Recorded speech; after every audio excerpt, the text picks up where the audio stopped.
y llega a la Antártida. Es un proyecto que le hacemos en la península de Bayers, que es una zona en las islas de Livingstone, que es una zona protegida y por tanto allí no hay base. No hay base quiere decir que dormimos en tiendas de campaña. ¿Cuántos días estuviste ahí? ¿Cuál es vuestra misión allí? ¿Cómo es el día a día en la Antártida? ¿Qué opinas cuando escuchas a Mr. Tartaria o a Javi Pobes decir que la Tierra es plana? ¿Hay algo que no tengamos ni idea de cómo es la Antártida hasta que estás allí? Esa sensación de estar totalmente solo, el aire que viene no se para con nada y te choca directamente a ti. Nosotros trabajábamos en lagos, que de hecho teníamos que subirnos la Zodiac, porque claro, si te caes ahí al agua, pues no quiero saber lo que puede pasar. Además, al ser una zona de especial protección dentro de la Antártida, el impacto que tienes que hacer es el mínimo. Tenemos que hacer pis en botes, incluso el resto de necesidades pues teníamos que hacer en bolsas, vamos. Tiene una parte psicológica súper importante, desde luego. Además, según van pasando los días, se suma el cansancio físico y es verdad que tienes momentos de bajón, pero lo sacamos todo bien adelante. Es algo que aceptas que vas a sufrir trabajando en el día a día. Igual al final llevas 20 o 30 kilos de muestras a la espalda y vas mirando al suelo y dices, pues es que es lo que hay, tengo que ir 2 horas con esta mochila a la espalda, es lo que hay, lo aceptas. Llegas cansado, luego duermes bien y el día siguiente pues lo mismo.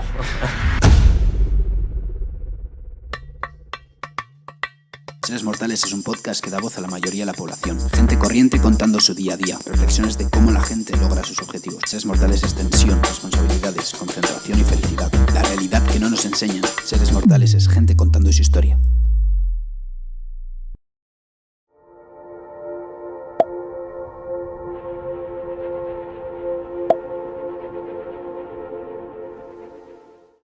Bienvenidos a un nuevo episodio de Seres Mortales. Hoy tenemos un episodio muy especial por cómo se ha dado. El episodio de hoy es el reflejo puro de todo lo bonito que es tener un podcast. Yo he venido a Soria este fin de semana y lo que hice fue preguntar a mis amigos si alguien conocía de alguien que pudiera cuadrar con el perfil de nuestros invitados y que pudiera inspirar a muchas otras personas a través de su historia. Un amigo me dijo que conocía a alguien que había estado en la Antártida. Entonces mis ojos se pusieron ya como platos, se me ocurrieron muchas preguntas y empecé a investigar. Hoy estoy aquí sentado con Alfonso, que lo tengo delante, que ha venido a contarnos su historia, así que bienvenido a Seres Mortales, Alfonso. Bien hallado, muchas gracias Alex por la invitación y por los halagos en la introducción. Como te digo, es un placer y digo que es un reflejo de todo lo bonito porque...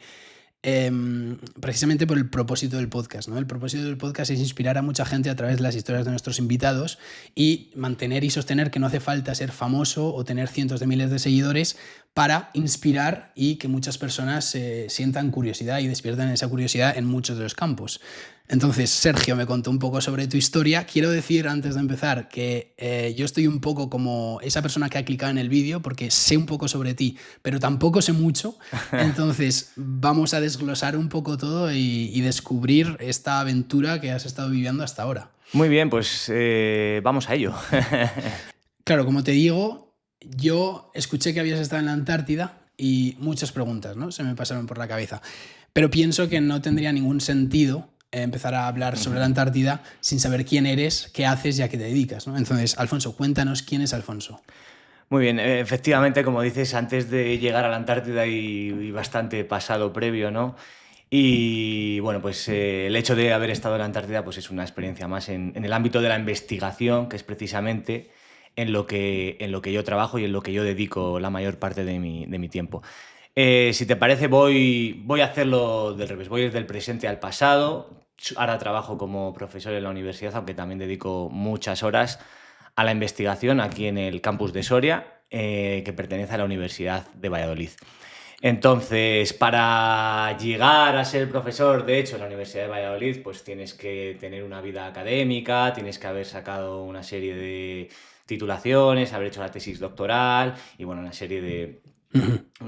camino, pues que es bastante tedioso, porque como te digo, al final, yo si me preguntan mi profesión, pues casi te digo que es investigador, ¿no? Porque es donde más siento yo que se me llena la boca y digo, joder, trabajo en investigación con todo lo que ello supone y con todos los obstáculos que hay en el camino. Claro. Y bueno, pues eso, un poquito hoy en día, claro, al final de investigación puedes ir viviendo de proyectos, puedes ir empalmando contratos. De hecho, en algunos de tus podcasts has tenido a investigadores que han hecho su postdoc, que siguen trabajando en Francia y estas cosas. Pero luego pues está el punto de la estabilización, que al final Normalmente te llega por la vía académica como profesor y tú sigues haciendo tu investigación, o puedes ir a otro centro de investigación, o bueno, te puedes reconvertir e ir a la empresa privada y seguir trabajando en investigación, pero dando un servicio a una empresa. ¿Qué es lo que te llena de estar en investigación? Porque imagino que al igual que estás investigando, siendo profesor en la universidad, etcétera, etcétera, tendrás oportunidades bastante apetecibles de irte a una empresa privada y mejorar incluso las condiciones. Por muy raro que parezca, en España no es así de raro, quiero decir. No, claro. Bueno, ahora es verdad que en España por lo menos he vivido unas circunstancias en cuanto a la investigación que te permite vivir más o menos cómodo, o por lo menos estas circunstancias no las había antes, ¿no? Y bueno, yo soy un perfil un pelín diferente porque después de acabar mi formación en la universidad estuve varios años trabajando en empresa, en diferentes gabinetes de ingeniería y demás. Y fue allí cuando tomé la decisión de volver a la formación. Realmente cuando haces la tesis doctoral sigues haciendo formación, aunque tienes un contrato porque tú estás trabajando. Ya no estás estudiando, sino que se supone que haciendo investigación estás generando conocimiento en ese periodo de la tesis doctoral y demás. Pero es verdad que cambias de la vida de empresa a la vida del investigador, ¿no? Con lo que ello conlleva. Igual lo primero que se te viene a la cabeza son las condiciones económicas, va bastante peor, como te he comentado un poquito antes, pero también es verdad que ya vives tu profesión con una pasión que no encuentras ni en la empresa ni en muchos ámbitos. ¿Por qué? ¿Por qué? Pues porque, claro, la investigación, ya te digo, que tiene muchos obstáculos, es muy poco agradecida en el sentido de que en el ámbito de la investigación, al final, todo se barema por la producción científica, que son artículos científicos y todo esto, que al final es bastante complicado, tedioso y muy poquito agradecido, porque cuesta mucho ir sacando artículos científicos para conseguir la tesis doctoral. Entonces, pues es raro que hables con un investigador que durante los 3, 4, 5, 6 años de su tesis doctoral le haya ido todo estupendamente bien en el camino.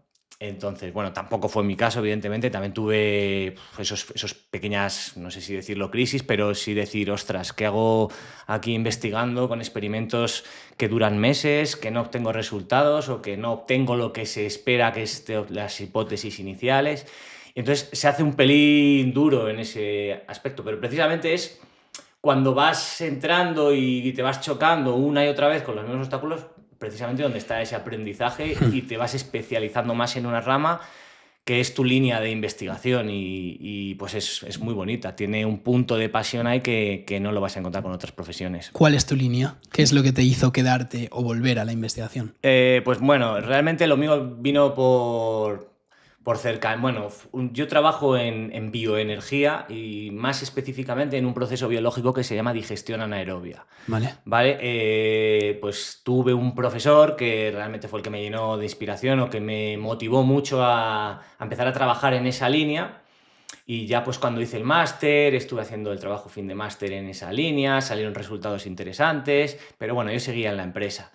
Y salieron unos contratos para conseguir financiación para hacer la tesis doctoral y fue ahí cuando tomé la decisión de seguir trabajando en esta línea, que se trata de un proceso biológico en el cual se transforma materia orgánica en energía. Entonces, pues estás obteniendo energía de origen biológico y con recursos propios de la zona. Lo que te hace volver a la investigación y a seguir en esta línea es el impacto global que puede tener esto que acabas de comentar, porque, quiero decir, no es ninguna tontería lo que acabas de decir, es sacar, ¿no?, energía otra vez de algo que es un desecho, por así decirlo. Sí, bueno, sin duda es una también de las motivaciones de seguir con esta línea. Además es que, mira, yo precisamente trabajé en empresa muchos años en energías renovables, entonces tú veías el enfoque de la empresa y al final era meramente económico. Todo lo que quieran dibujar con esas comunicaciones de sostenibilidad y demás, los que conocemos la empresa por dentro sabemos que pues, es parte de su inversión para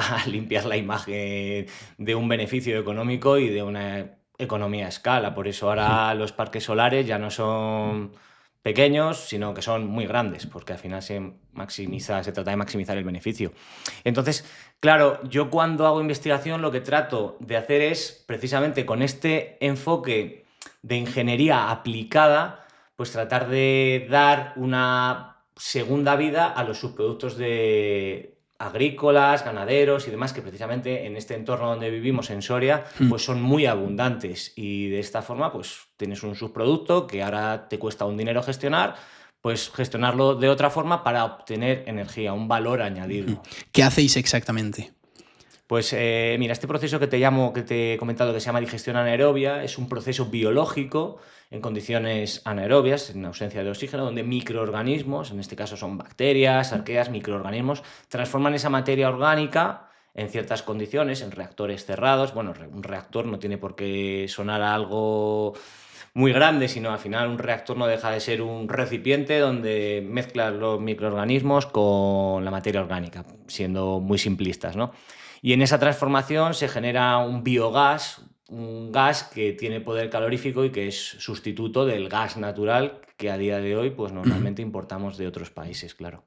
¿Eso hace que muchos sitios puedan llegar a ser independientes en esto o es lejos de ser independiente? Sí, no, desde luego que nosotros precisamente tenemos proyectos en granjas y demás cerca de los puntos donde se generan estos subproductos, y los resultados lo que nos demuestran, lo que nos dicen es que, por ejemplo, pues esa granja o incluso puntos de consumo, como pueden ser pequeñas poblaciones, se pueden alimentar al 100% de sus necesidades energéticas con este gas generado. Es que el sector agrícola en España es muy amplio. Sí, en España, en Castilla y León, donde estamos, y especialmente en nuestra provincia, en Soria, sin duda. Eso puede hacer que sea España como en cabeza de esta energía. Sí, sin duda. De hecho, es verdad que a día de hoy, actualmente, no está desarrollada esta tecnología en España como nos gustaría. Están empezando a haber muchos proyectos, cuando digo como nos gustaría, o como se hace en otros países del norte de Europa, Vale. donde es una tecnología que está más que afianzada. En países como Alemania, el 10% de su gas natural procede precisamente de estas plantas de biogás, de este proceso.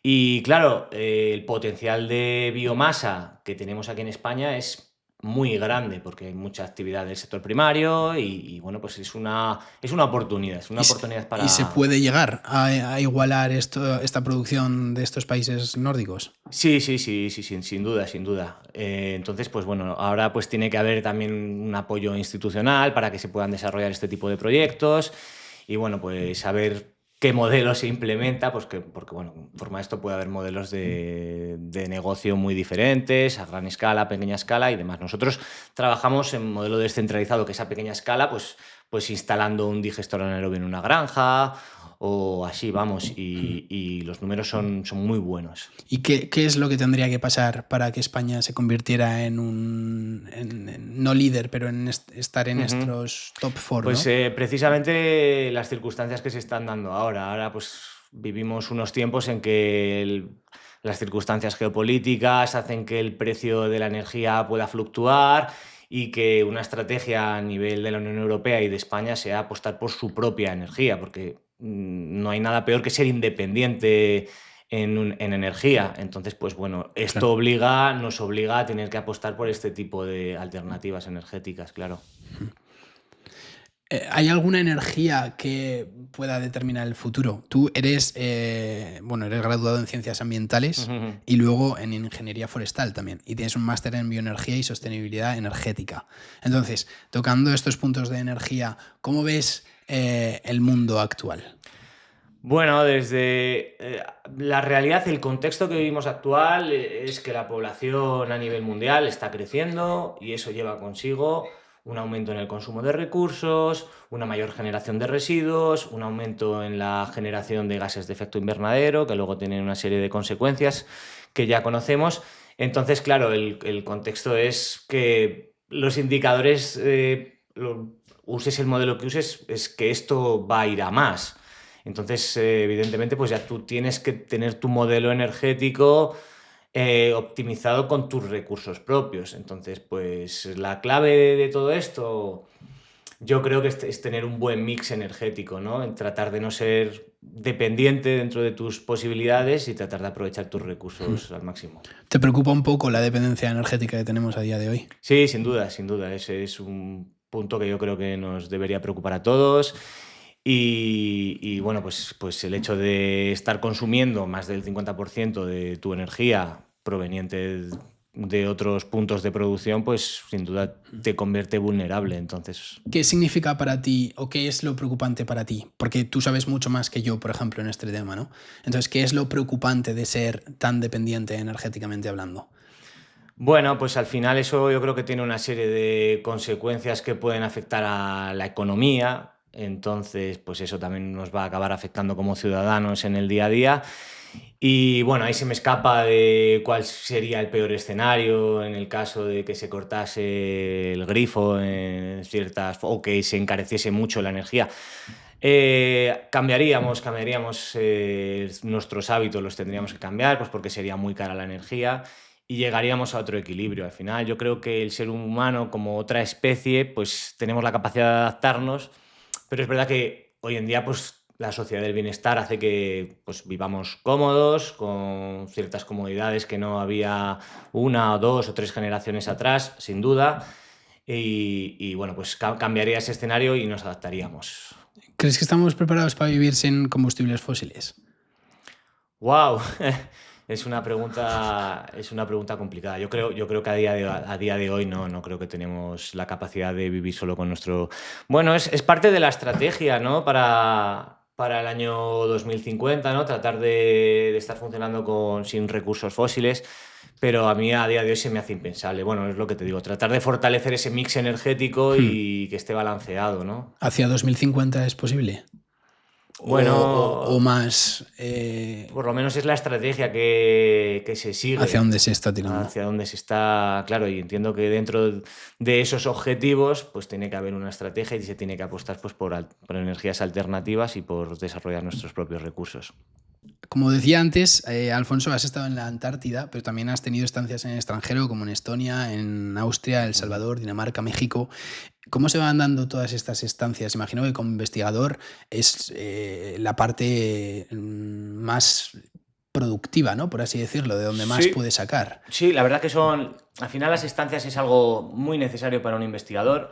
¿Por qué? Porque te vas a trabajar con otros grupos de investigación que trabajan en tu mismo ámbito, en tus mismas líneas, y eso pues te permite trabajar con gente que normalmente lees sus artículos y si no, pues conocer nuevos contactos. Al final esto de la investigación pasa por tener también muchas colaboraciones abiertas, ¿no? Gente que te inspire o gente con la que puedas trabajar, hacer una pequeña colaboración en un artículo o lo que sea, o pedir proyectos juntos. Entonces, bueno, y también es un requisito. A la hora de seguir promocionando como investigador, pues necesitas tener esta serie de hitos en tu carrera ¿Qué es lo que investigadora. aprendes de todos estos sitios?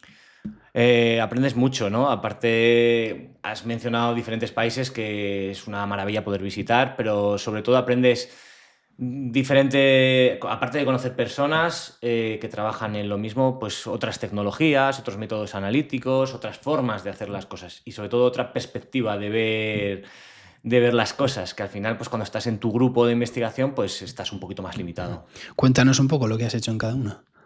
Wow, te podría contar muchas cosas. Mira, me voy a centrar en dos, por ejemplo. Mira, te voy a contar México o Dinamarca, que fue la última hace un par de años, que llegué allí de pura casualidad a través de una de las investigadoras, que era una investigadora de referencia en este ámbito de la digestión anaerobia, y coincidí con ella en un congreso y a raíz de un contacto de un investigador de nuestro grupo, que es de Almazán, por cierto, un pueblo de Soria, pues conseguí hablar con ella y le solicité hacer una estancia y estuve allí y fue maravilloso porque no fue muy larga, fue de apenas un mes y poco, pero claro, al final tú ves cómo tienen ellos en marcha los experimentos, ves en lo que están investigando ahora o ves cómo aplican ciertos modelos. Y claro, tú eso lo absorbes. Ahí no es que sea ni mucho menos espionaje, es colaboración y al final pues tú sigues trabajando con esa gente y te permite pues el día de mañana poder irte allí otra vez de estancia o que ellos vengan aquí y fortalecer un poco también estas relaciones que son muy, muy importantes. Así que al final, por ejemplo, el objetivo en esta estancia pues era puramente tecnológico, ¿no? Y te puedo contar la de El Salvador, que fue un proyecto de investigación que tuvimos a través de la AECID, Agencia Española de Cooperación y Desarrollo, que si te fijas ya es otro contexto, ¿no? Y fuimos a Centroamérica, a El Salvador, que es un país muy pequeñito, que tiene otras necesidades, y con la tecnología que utilizamos aquí nosotros, pues la pusimos ahí en marcha en pequeños núcleos rurales, pues para dar abastecimiento de agua y para generar pequeñas comunidades energéticas. Es decir, al final la misma tecnología utilizada a diferentes escalas, ¿no? Y dando soluciones diferentes. Y también fue una experiencia muy, muy bonita, sin duda. ¿Qué es lo que te llevas de El Salvador? ¡Wow! Me llevo mucho, sí, una parte de mi corazón, yo siempre digo que está ahí en El Salvador, aparte de llevarme la experiencia de haber conocido otra cultura, de ver cómo es una sociedad que tiene muchas más dificultades de las que tenemos aquí, pues cómo disfrutan y cómo viven el día a día, cómo con menos es más, ¿no? Un poco eso que se dice a veces en diferentes contextos de la vida, y te das cuenta que con muy poquitos recursos son muy felices o te comparten todo lo que tienen. Yo me acuerdo que fuimos allí a ver una pequeña granja porque íbamos a poner ahí un digestor pequeñito, y era una familia que tenía muy poquitos recursos, pues ahí nos sacaron su arroz con leche y tal, y tuvimos un momento bonito. Pues bueno, son experiencias que de alguna forma también te hacen ver la vida desde otra perspectiva, para también poner en valor pues todas estas comunidades que tenemos. El puro hecho de que estemos aquí grabando con todas estas comodidades, pues hay que ponerlas en valor, Sí, ¿no? te baja un poco a tierra, ¿no? Los pies a tierra, Sí, ¿no? sin duda, sin duda. Y bueno, y luego pues ver que claro, y las ideas que tú tienes de aplicar una tecnología aquí, pues ahí son muy diferentes. Tienes que ir también con ello muy claro, ¿no? Y que los proyectos que desarrollas allí, pues necesitas que ellos se empoderen de alguna forma para que luego pueda seguir en funcionamiento y demás. Es una metodología de trabajo diferente, pero sin duda es súper motivadora, sí, sí. ¿Se diferencia mucho de México? Bueno, es verdad que yo en México estuve en la UNAM, que es la Universidad Nacional Autónoma de México, y donde estuve allí era un centro de investigación que tenían medios súper potentes, y era también muy referente en el ámbito. Esta vez era para tratamiento de aguas, que también trabajo un poco en esa línea. Y México lo disfruté también mucho, porque estuve allí casi 3 meses. Estuve 3 meses, justo lo que te permitía el visado. Y además fue en época de pandemia, con todo lo que ello conllevaba y demás, pero también lo disfruté mucho. Al final es una sociedad que compartimos mucho con ellos en cuanto a nivel culturalmente y demás, y pude disfrutar mucho, sí. Y llega a la Antártida. Sí, sí, sí. ¿Cómo se da esto? Se da, claro, si te fijas, todo lo que te estoy contando es difícil de aplicar en la Antártida, ¿no? Como que no hay un contexto ahí que diga así, ¿cómo has hilado con esto? Pero bueno, realmente esto se da pues porque yo trabajo en el grupo de ingeniería química. Yo cuando hice la tesis doctoral aquí en Soria, lo he hecho en el Departamento de Ingeniería Química y Tecnología del Medio Ambiente, y una de mis compañeras, que de hecho es soriana, pues lleva varios años trabajando en este tipo de proyectos. Ha estado de estancia en Canadá y sobre todo en proyectos del Ártico y la Antártida. Entonces, pidió un proyecto en el cual yo era parte del equipo, y bueno, pues a la hora de valorar este proyecto, que es un proyecto de la Agencia Estatal de Investigación aquí de España, y salió adelante. Y bueno, es un proyecto que empezó en 2023, y dentro de ese proyecto pues había 2 campañas antárticas. Cuando hablamos de campaña antártica, estamos hablando de ir a campo. Ir a campo es ir allí a la Antártida para recoger muestras y luego pues hacer un procesado ya de las muestras aquí en España. Y sí que es verdad que yo no contaba con ir, pues sobre todo por circunstancias personales, que iba a ser papá que fui papá en noviembre y la campaña era en enero. Entonces, pues bueno, pues había una serie de circunstancias que lo hacían no favorable. Pero de la misma forma que se dieron así, yo de hecho entré en la reserva, no iba a ir pues por este hito también importante también en mi vida personal. Pero justo un compañero no pudo ir y habló la investigadora principal conmigo, y Y bueno, yo evidentemente lo hablé con la familia y todos decidimos que era una muy buena oportunidad a nivel profesional. También personal, pero sobre todo profesional. Es que no sé cuál será el porcentaje de la gente que está en la Antártida, pero tiene que ser muy bajo. Sí, Leí que no sé, 1.000 científicos, alrededor de 1.000 científicos en invierno y 4.000 en verano o algo así, ¿puede ser? Sí, bueno, la verdad que ese número que tiras Más o creo que menos. es bastante aproximado, sí. Ahora, de todas formas, la Antártida se puede visitar también como turista, no, evidentemente no todas las zonas. Y la particularidad de nuestro proyecto es que es una zona que está protegida y allí no se puede acceder de ninguna forma, a no ser que tengas el permiso. Así que en esa zona donde hemos ido nosotros, estamos hablando que van entre 10 y 15 investigadores al año, sí, no van más. Qué barbaridad. A mí cuando me dices que has estado en la Antártida, lo primero de todo se me ocurre es cómo se llega allí. Sí, yo también me hice esa pregunta porque no lo sabía. No, en Google Flights no sale. No sale, ¿no? Y es bastante tedioso, de hecho. Llegar hasta el sur de Chile es más o menos fácil, ¿no? Tienes que tomar un vuelo desde Madrid hasta la capital, Santiago de Chile, y de Santiago de Que Chile... es largo de Sí, narices. bueno, son 13, ¿no? 13 horas, 14, 13 sí, horas. sí, algo así. Bueno, pero esas se llevan bien. Y luego tomas otro vuelo interno que llega hasta Punta Arenas, que es en el sur del país. Y ya desde allí es donde empieza un poco la logística antártica, porque o bien puedes ir en barco con uno de los barcos de España. España tiene 3 barcos, ¿Vale? el Hespérides, el Sarmiento de Gamboa y el Odón de Buen, sí, exacto, y que son unos 4 o 5 días, depende de las condiciones meteorológicas principalmente. Wow.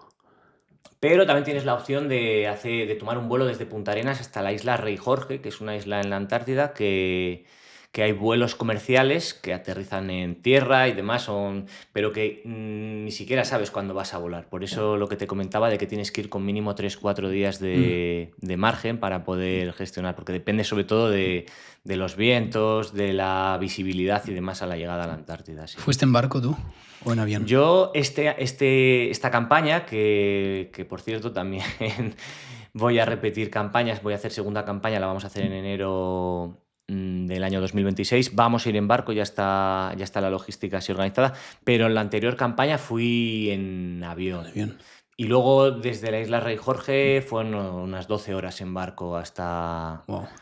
Hasta la base. ¿Y existe algún proceso de aclimatación o de preparación para la Antártida? O sea, quiero decir, a ti te dicen, te vas a la Antártida. Sí. Imagino que tienes que saber cómo funciona un poco todo, ¿no? Sí, bueno, realmente te entran todas las dudas del mundo que yo las tuve, claro, de qué ropa me llevo, qué hago.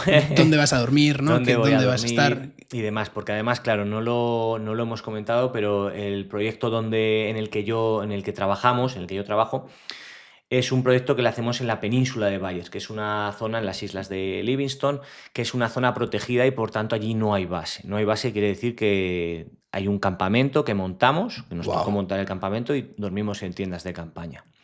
Entonces, claro, pues ya te tienes que llevar pues, la ropa adecuada y demás. Claro, allí tampoco tienes acceso a nada, no tienes acceso a nada. ¿Cuántos días estuviste ahí? La campaña la hicimos, fue bastante larga, eran 10 semanas. Lo que pasa que de mi grupo fuimos 5 personas que nos fuimos repartiendo. Yo estuve 4 semanas.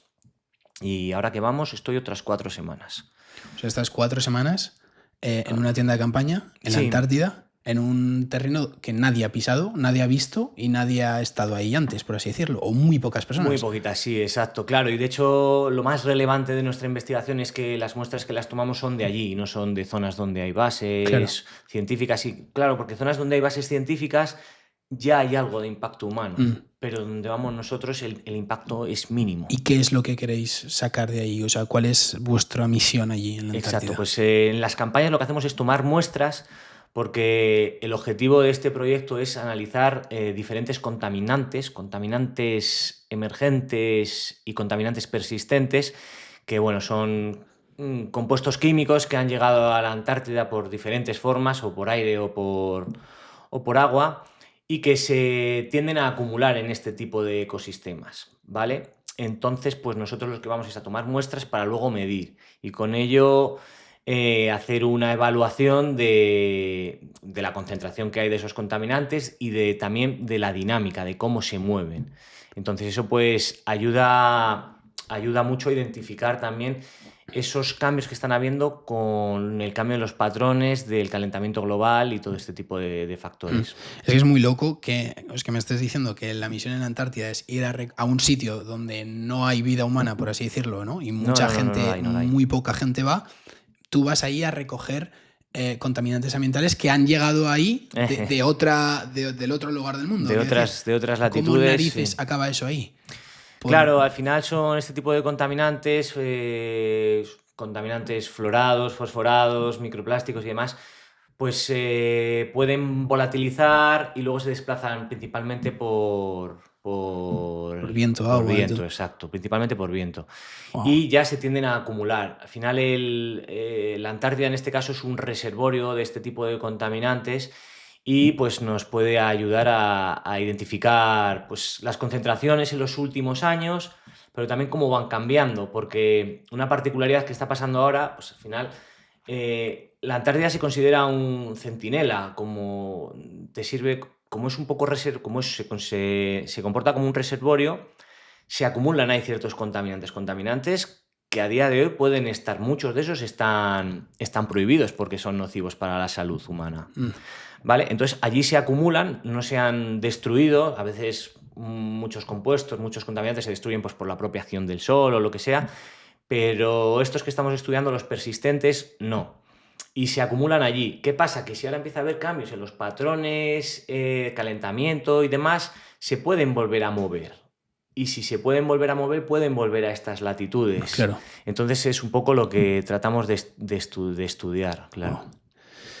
Me llama mucho la atención todo. ¿Cómo es el día a día en la Antártida?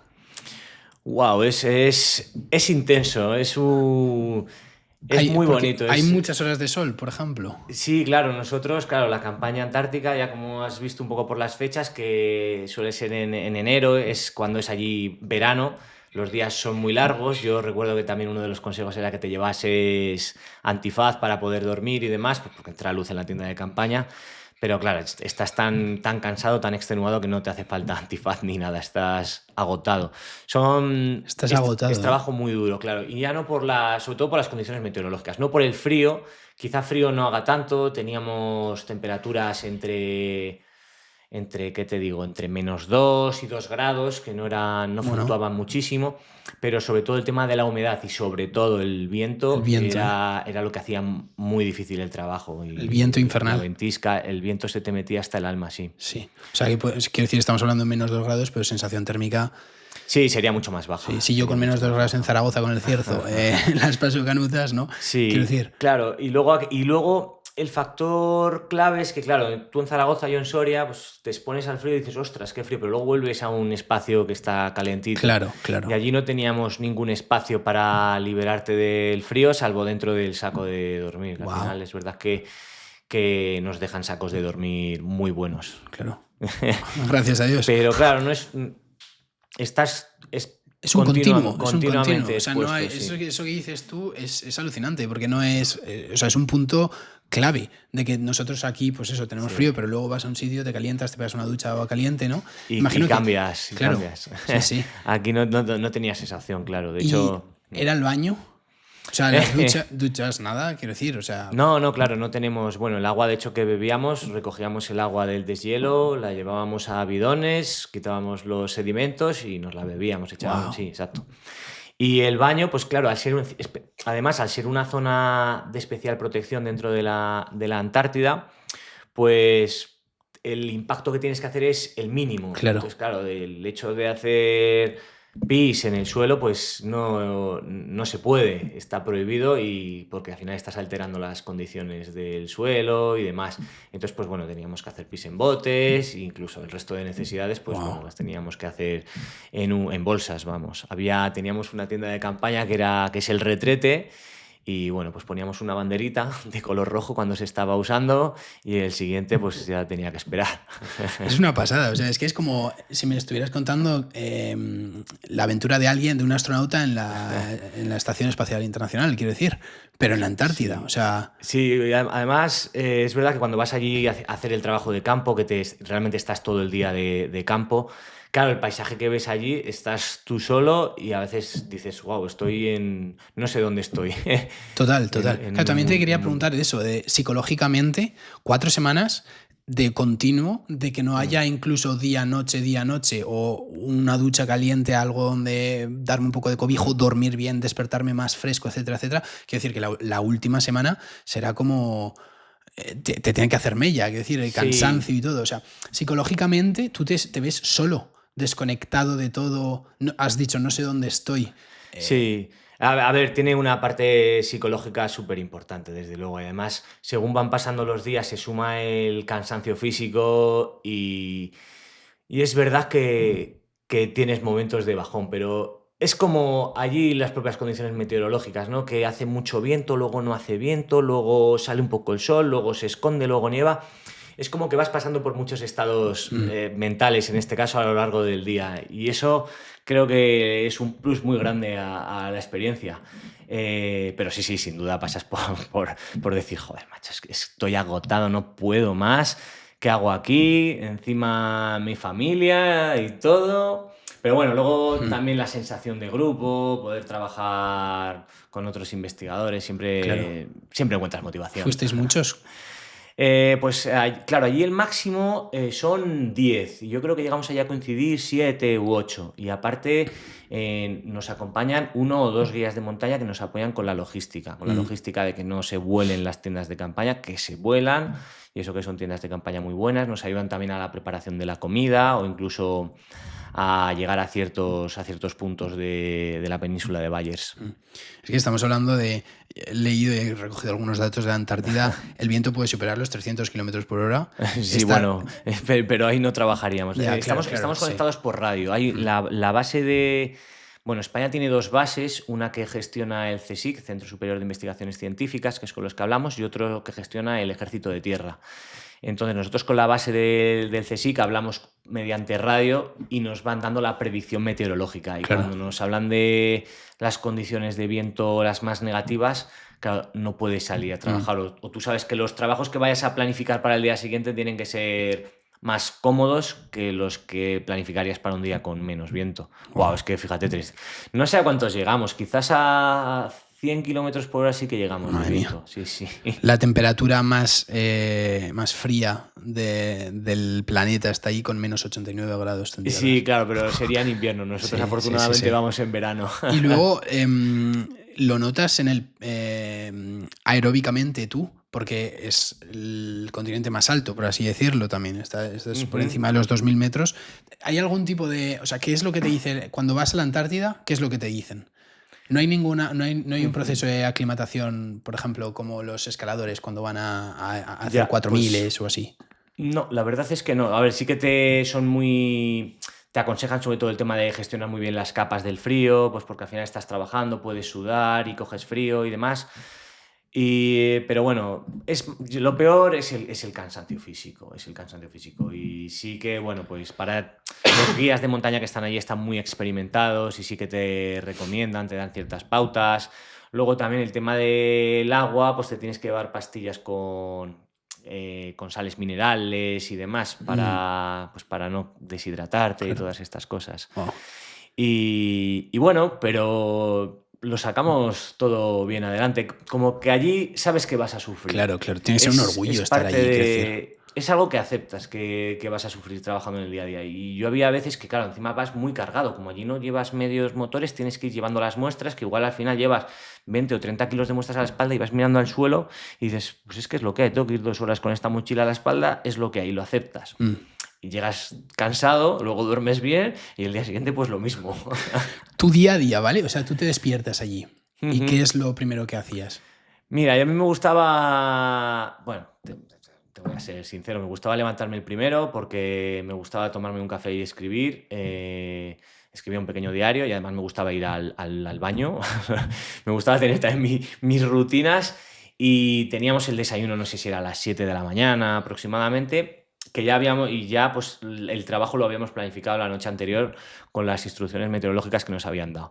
Entonces ya de allí salíamos a trabajar normalmente todo el día, nos daban un picnic y con eso pues nosotros trabajábamos en Lagos, que de hecho teníamos que subirnos la Zodiac.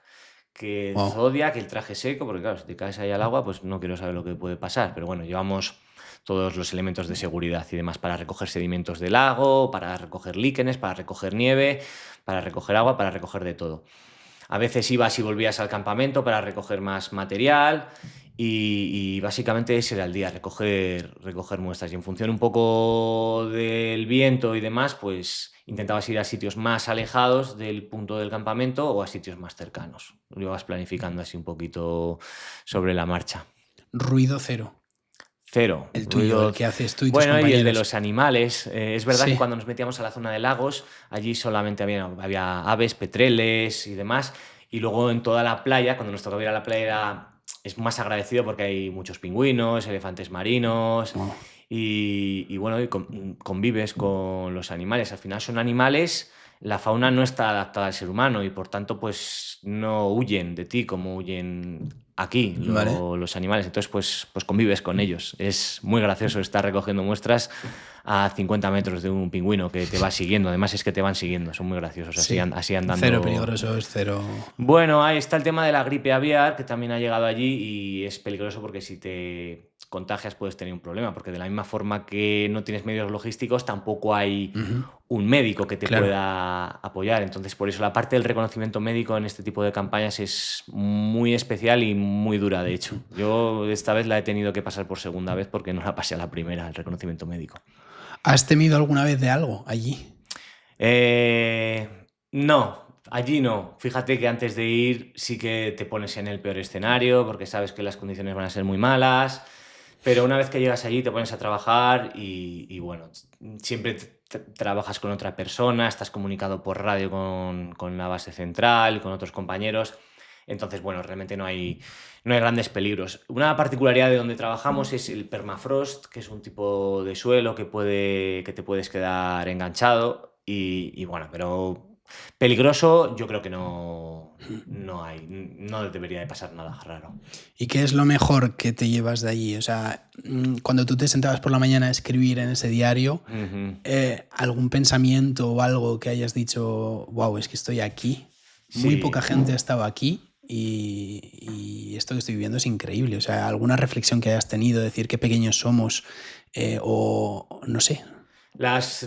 Son reflexiones que las hacía a diario, incluso cuando me iba a dormir decía, joder, qué afortunado soy, estoy jodido, pero es una suerte, porque realmente tú vas ahí andando, es la pura naturaleza, es algo muy, muy único, es una sensación única y lo que tú dices de sentir, te sientes como un intruso, porque realmente estás en un ecosistema no propio de los seres humanos, pero de la misma forma muy afortunado porque estás ahí, es todo tan inmenso y tan puro que es la esencia de la vida. No sé cómo decirte, pero es muy grande. Lo estás viendo ahora mismo, ¿eh? Sí, la verdad es que lo estaba diciendo y lo estoy sintiendo, según lo digo, y joder, tengo la suerte además de repetir campaña y me hace muchísima ilusión. ¿Cuándo vuelves?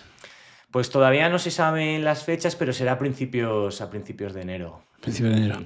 Sí. ¿Vais a hacer un poco parecido a lo que hicisteis? Sí, claro, mira, en esta segunda campaña también pusimos muestreadores pasivos. Un muestreador pasivo quiere decir que son muestreadores que hemos dejado puestos, esperemos que estén en el mismo sitio, algunos en el agua, otros tomando muestras de aire, que tienes que poner una estructura y poner unos captadores de todos estos contaminantes que hemos visto. Y seguir recogiendo alguna muestra, pero sobre todo para tener muestreadores pasivos que han recogido pues todo ese aire y todo ese agua que se ha movido en los últimos 365 días. Tendrás ganas de ir, imagino. Sí, tengo muchas ganas de ir, sí, es verdad que es una decisión que pesa mucho a nivel familiar, cuando tengo un par de críos y la pareja y demás, pero bueno, es una decisión que tomamos todos juntos y bueno, al final es algo también a nivel profesional, es algo muy potente el poder estar trabajando en un proyecto en la Antártida que puede tener unos resultados que son globalmente interesantes. Entonces, bueno, pues es una suerte. ¿Hay algo que no tengamos ni idea de cómo es la Antártida hasta que estás allí?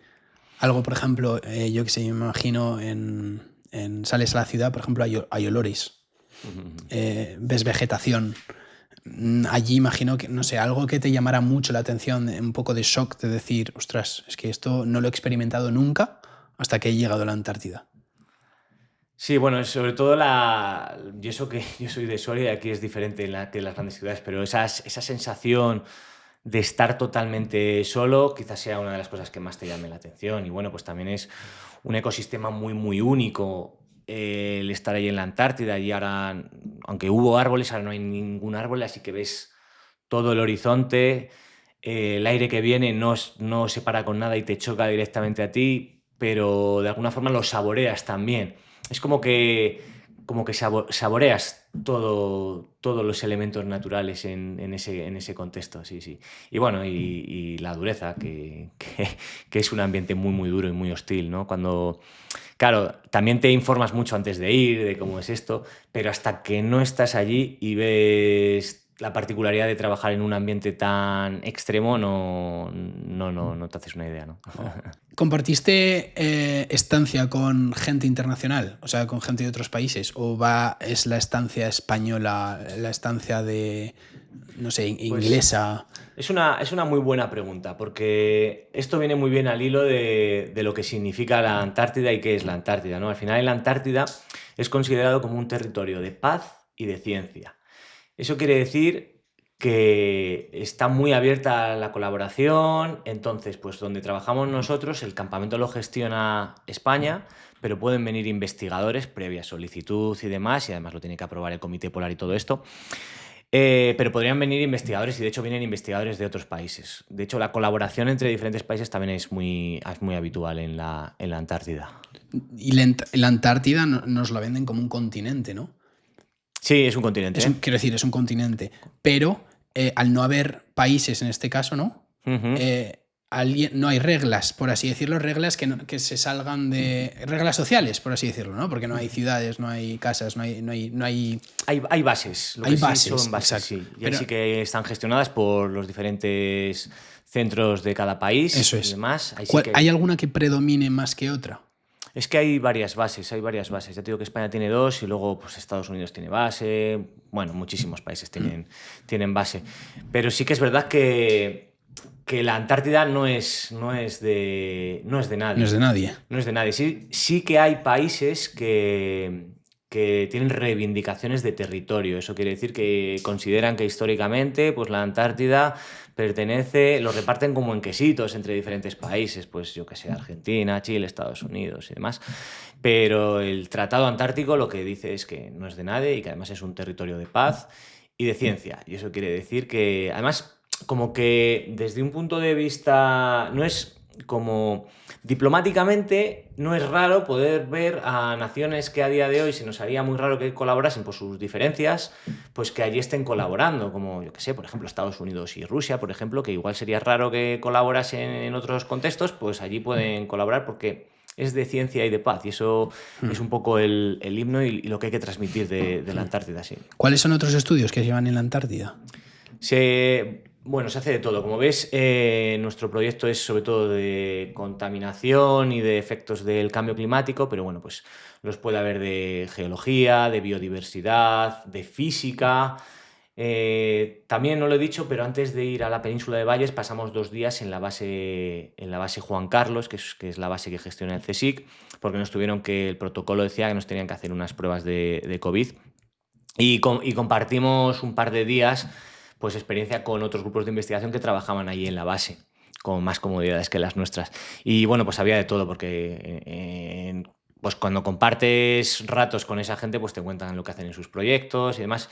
Y gente que estudia cosas muy interesantes, sin duda, pues yo qué sé, sobre todo geología, física y demás, gran variedad de estudios. Realmente España tiene bastante potencia investigadora en la Antártida. Como has mencionado física, ¿vale? Y así, puse una historia en Instagram que nos pueden seguir en @seresmortalesoficial, porque ahí damos alguna pista de los invitados con los que vamos a grabar y así, para ver qué le preguntaría a nuestros seguidores a un científico que han estado en la Antártida, ¿vale? Y una de las preguntas que surge es, ¿qué opinas cuando escuchas a Mr. Tartaria o a Javi Pobes decir que la Tierra es plana? Quiero decir, ahí os reunís una serie de científicos y luego, por redes, etcétera, etcétera, quiero decir, os estáis partiendo el culo ahí haciendo estudios, etcétera, etcétera, y luego pues se da voz, ¿no?, a este tipo de personas que sueltan algunas burradas. ¿Qué es lo que opinas tú de esto cuando lo escuchas, cuando lo ves? Ya, la verdad es que lo primero que opino es, joder, a esta gente la escuchan miles de personas y a mí menos. Entonces también, por un lado, voy a ser autocrítico. Es verdad que hacemos cosas muy interesantes, importantes, relevantes desde un punto de vista científico, pero lo tenemos que saber divulgar mejor y saber hacer llegar a la sociedad todo eso en lo que trabajamos y que además de alguna forma se está financiando con los impuestos de todos. Así que sin duda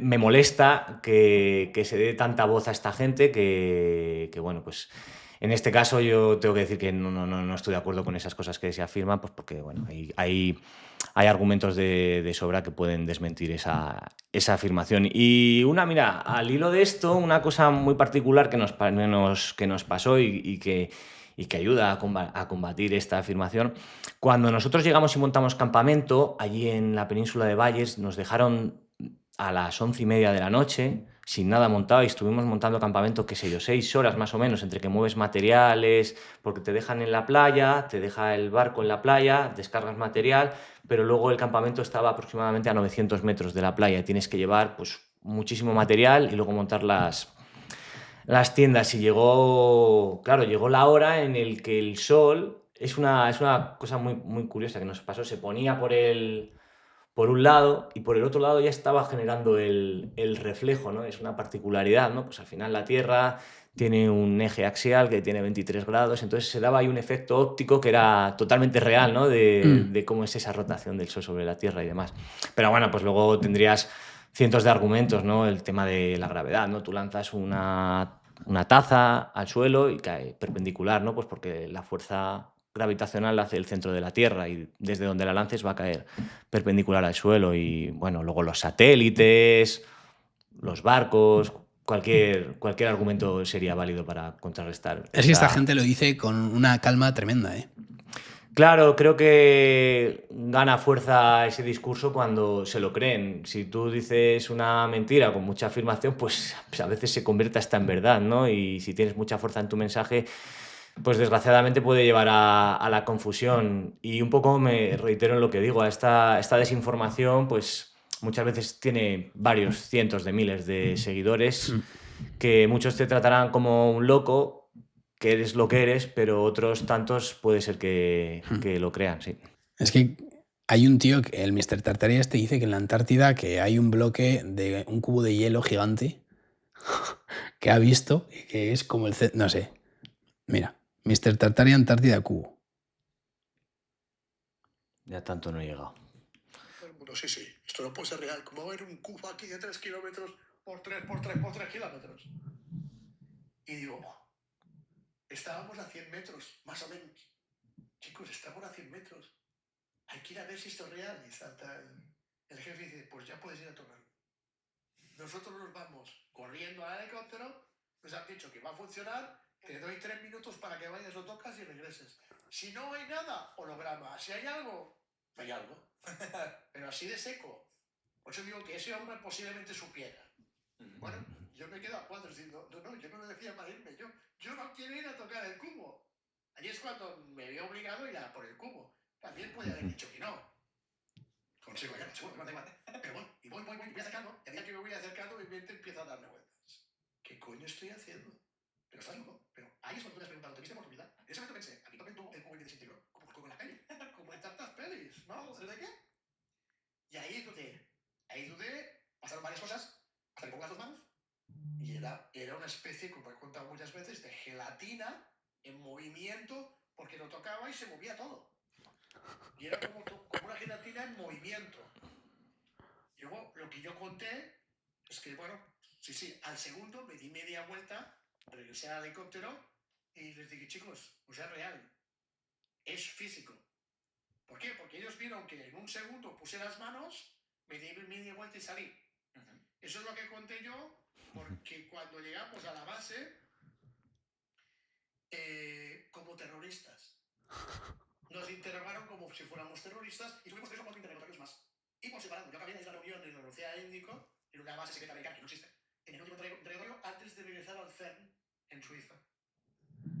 ¿Qué opinas cuando ves estas cosas? ¿Qué opinas? Pues, ¿qué voy a opinar? A ver, es verdad, no hay duda de que la Antártida es el continente helado y que genera mucho misticismo porque es muy poco accesible. Entonces, pues en el marco de ese misticismo, pues se pueden crear historias de todo tipo, desde que haya el Yeti, un super Yeti, a... Bueno, pues no lo sé. Ya. Creo que tiene un punto de ficción y ya. Y se lo cree, y se lo cree. Quiero decir, personas, cuenta, se lo crees. Claro, personas que van ahí como turista, por así decirlo, ¿no? Y te cuentan estas cosas. Y el altavoz que tenéis vosotros, los investigadores que estáis ahí, como has dicho, cargando con tiendas de campañas, metiéndote en zonas prístidas, ¿no? Que no hay nada, que nadie ha estado, nadie ha pisado. Sí. Que ahí es donde igual podría haber un cubo, no hay cubo, quiere decir que no os dan ese altavoz, quiero decir, no tenéis como ese... No, pero sin duda yo soy autocrítico y sé que tenemos que dar mucha más información de todo lo que hacemos, pues sobre todo, pues además de para que se sepa lo que se hace, pues bueno, que sé, pues para dar información. Claro. Y para no desinformar. Claro. Bueno, para eso estamos aquí, Alfonso. También estamos aquí y te lo agradezco. No, hombre, esto es increíble, la verdad que es un placer tenerte. Como te decía, vale, hay algunas preguntas de seguidores, yo te leo un par más y iremos finiquitando, ¿vale? Muy bien. Una de ellas es relacionada con el cambio climático, ¿vale? Y dices, de tu experiencia real, ¿crees que vamos tarde en cuanto al cambio climático? Bueno, pues es una muy buena pregunta, ¿no? Está claro que hay ciertos parámetros que indican que hay un calentamiento global, que además el calentamiento que se produce es diferente en diferentes latitudes, que acaba afectando a los diferentes ecosistemas tan maravillosos que tenemos en nuestra Tierra y por ende pues nos acaba afectando al ser humano en muchas de las regiones donde vivimos. Los modelos, hay muchos modelos que son pesimistas, medios, optimistas, y en todos los escenarios pues se prevé que a corto y medio plazo pues va a haber ciertos cambios en estos ecosistemas, en estas relaciones que vamos a tener como ser humano y como especie pues con todo nuestro entorno, y eso que nos va a llevar a tener que adaptarnos a vivir pues en otras condiciones ambientales, y va a tener una serie de cambios. ¿Que nos adaptaremos? Al final, como he comentado antes, pues así es esto de la naturaleza y es cuestión de equilibrios y nos adaptaremos, lo que pasa que pues, llevará consigo una serie de cambios. Y está claro que estos parámetros del cambio climático, de calentamiento global y demás, pues habrá que atenuarlos pues tomando acciones y cambiando ciertos hábitos de nuestra vida en el día a día. Pregunta mía, ¿vale? Para hilar, no de Sí, seguidor, pero pregunta mía. Yo soy profesor, ¿vale? De primaria y le enseño a los chavales, pues son un poco, tocamos temas de cambio climático, de pues efectos que se van dando, etcétera, etcétera. Muchos te hacen preguntas sobre el futuro, ¿no? Muchos de los niños te hacen preguntas sobre el futuro y yo hay preguntas, obviamente, que no sé cómo responder. Claro. En verano estuve en Dubái y tienen un museo del futuro en el que proyectan que en cientos de años ellos predicen que los humanos abandonarán el planeta Tierra y será un poco como en Star Wars, que viviremos orbitando la Tierra en naves muy, muy grandes, gigantescas. Tú, con tu experiencia basada en la ciencia y un poco la proyección a los años, ¿vale? ¿Cómo te imaginas el futuro? O sea, sé que es una pregunta un poco amplia, ¿vale? Y un poco fuera del tema, pero yo qué sé, de aquí a... Por ejemplo, hilándolo un poco, ¿vale? La moneda, no sé yo si tendrá... El otro día salió Elon Musk diciendo que el dinero será irrelevante. Igual es porque la energía es lo que va a ser el nuevo sistema monetario. Me explico un poco cómo... Sí. No hace falta que te vayas a naves espaciales o a tantos años, sino cómo predices tú, predecir, ¿no? ¿Está bien? ¿Cómo predices tú el futuro? Es una pregunta compleja, ¿no? La verdad es que también vivimos en un ambiente geopolítico muy extraño en el que pues, te puedes poner en el peor escenario viendo lo que se ve hoy en día en todas estas relaciones internacionales y demás. Entonces, estos escenarios que me has dibujado, hombre, me llaman la atención. Yo simplemente creo que pues, cambiará. Está claro que a corto plazo va a cambiar el cómo entendemos la vida, el ser humano se va a tener que adaptar y para ello pues es posible que pues estas circunstancias de cómo vivimos no puedan ser igual para dentro de X años. Entonces pues tendrá que cambiar el modelo de vida y probablemente pues no haya cabida para tantos miles de personas o esta continua aumento de la población, no lo sé. A mí me genera ciertas dudas que con este modelo de consumo pues podamos, más que de consumo, pues eso de consumo de recursos y de generación de emisiones. Está claro que vivimos en un mundo, en una tierra que tiene unos recursos que no son infinitos, son finitos. Entonces va a tener que cambiar. Hay un dato que dice que en 2030, es que me lo enviaron el otro día, lo certifiqué, es verdad, que en 2030 la demanda del agua superará la oferta en un, no sé, 30%, creo que era o algo así, ¿eh? El dato exactamente, la cifra me baila, pero que la demanda del agua supera la oferta del agua. Ya. Claro. No por cómo nosotros usamos el agua en nuestro día a día, sino por cómo la industria, por así decirlo, está tirando de agua para sus procesos para producir. O lo que sea. Exacto. Sí. Y es 2030, o sea que no es ninguna locura. Quiero decir que como lo que tú dices de que tenemos que adaptarnos. Sí, el horizonte temporal está ahí y los modelos pues probablemente digan que pues eso, que el agua está llamado a ser uno de los recursos por los que no sé si se va a luchar, pero que por lo menos hay que salvaguardarlo porque es la base de la vida. Y además para los procesos industriales es absolutamente necesario, pero sobre todo pues para que crezca esta planta o para que nosotros podamos vivir el día de mañana. Sí. Una pregunta más, ¿vale? De pregunta de seguidores. Dice, ¿qué porcentaje de daño real hemos hecho al planeta y cómo de reversible es?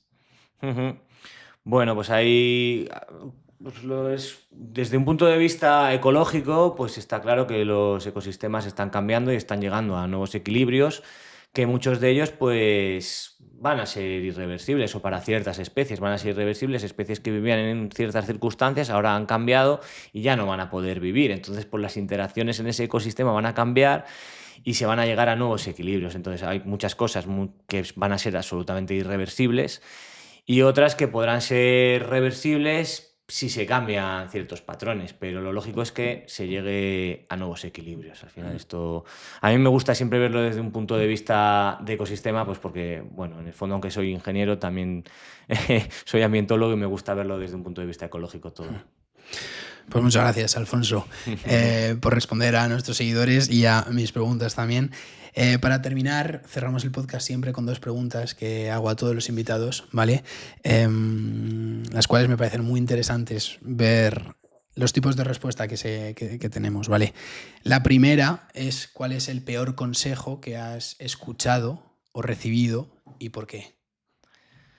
¿Cuál es el peor consejo? Nada, que estudies, que tu formación tiene que estar orientado a un puesto de trabajo que esté al alza. Al final yo creo que es mucho más útil un consejo de algo que vayas a hacer con pasión, porque siento que me siento, sí, como que lo he vivido, ¿no? Que al final algo que haces con pasión sabes que va a salir sí o sí, puedes tener más o menos suerte, pero si lo has hecho con pasión no has fracasado en el intento.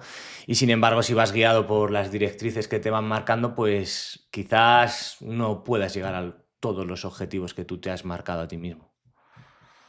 No sé si me he explicado del todo. Sí. O sea, hacer un poco más como de reflexión, ¿no? Nuestra, para determinar lo que queremos hacer. ¿Dónde nos queremos ver a medio y largo plazo? Es importante, ¿no? Al final esto es como los indicadores que vas buscando en un experimento. ¿Valoras mucho el medio y largo plazo?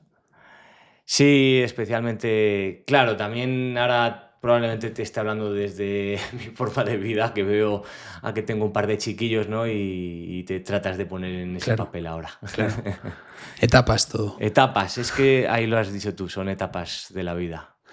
La segunda pregunta, Alfonso, es ¿cuál es el mejor consejo que has escuchado y por qué?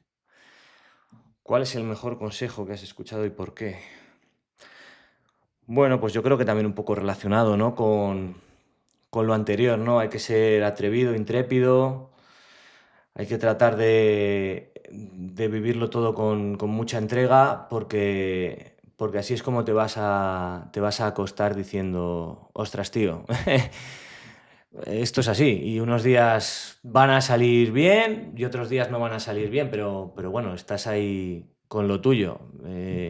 Y todos tenemos muchas frustraciones en nuestro camino y más en este siglo XXI en el que parece que se mide cada cosa que haces por unos, por unos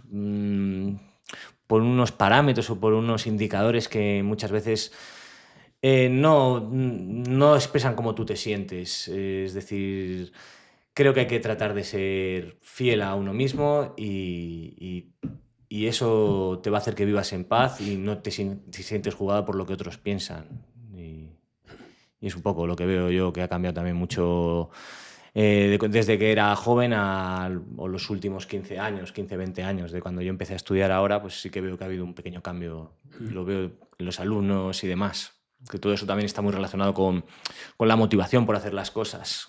Que yo noto que este siglo XXI en el que vivimos, tan expuesto a las redes y a saber, a ponerle un punto más de importancia a lo que piensan los demás de lo que tú estás haciendo, pues a veces puede ser un poco negativo, sobre todo también en tema de salud mental, ¿no? Que también es importante. Es como estar expuesto, ¿no? Todo el rato. Efectivamente, estar expuesto todo el rato y esa sensación también es incómoda. Porque la gente aún, quiero decir, simplemente con entrar a estas plataformas, tú sientes que ya estás expuesto porque estás en esa plataforma también. Sí, de alguna forma. Entonces, ya eres parte. Totalmente, ¿no? Estás expuesto. Y me gusta mucho que mencionas mucho el tema de la pasión. Sí, sin duda, sin duda.